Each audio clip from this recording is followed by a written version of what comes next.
Est-ce que vous savez que l'hémorragie du postpartum est la première cause de mortalité maternelle dans le monde? Je vous explique à travers cette histoire. Elle a été sauvée, mais d'autres ont perdu la vie. Donner la vie ne devrait pas coûter la vie. Et pourtant, j'ai failli mourir quelques minutes après avoir donné la vie. Et personne ne m'avait prévenu. Le jour où j'ai compris que j'aurais pu mourir en donnant la vie, j'étais dégoûtée. Sarah, si je te parle aujourd'hui, ce n'est pas pour raconter ma vie, c'est pour éviter qu'une autre femme meure comme j'ai failli mourir. J'ai accouché en 2017, un accouchement que tout le monde a appelé normal. Le bébé allait bien, on m'a félicité, on m'a souri et puis tout a basculé. Après la naissance, j'ai commencé à perdre beaucoup de sang. Au début, je me disais que c'était normal. Comment le savoir que c'est anormal? On ne nous explique jamais ce qui est normal ou pas après un accouchement. Mais le sang ne s'arrêtait pas. Je devenais faible, j'avais froid alors qu'il faisait chaud. Je voyais flou, mon cœur battait trop vite. Je me souviens avoir dit « Je ne me sens pas bien ». La dame qui devrait s'occuper de moi m'a répondu ceci. « Ce n'est pas moi, je t'ai demandé de faire des enfants. Et tes enfants n'apporteront rien dans ma vie. Alors, va te plaindre à ton mari. » Je ne sais plus ce qui s'est passé. C'est le lendemain que je me suis réveillée. Sarah, j'étais en train de faire une hémorragie du postpartum. À l'époque, je ne savais même pas ce mot. Aujourd'hui, je sais que c'est l'urgence obstétricale la plus mortelle pour une femme. En quelques minutes, une femme peut mourir, même après un accouchement réussi. Dans mon cas, mon utérus ne se contractait pas, il était mou, le vaisseau par lequel le placenta nourrissait mon bébé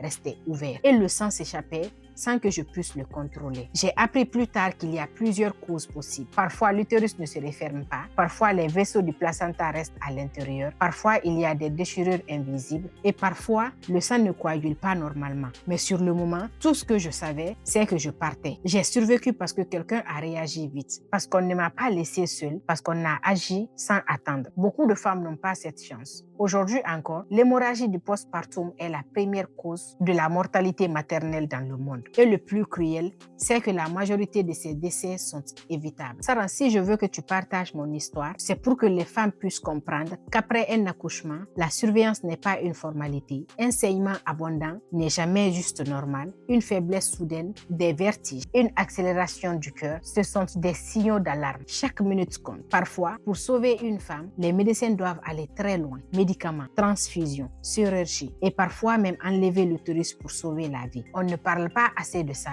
on glorifie l'accouchement, on oublie le danger. Moi, j'ai survécu, mais je partage mon histoire pour celles qui n'auront peut-être pas le temps de parler. Sarah, partage, parle-en, sauve des vies.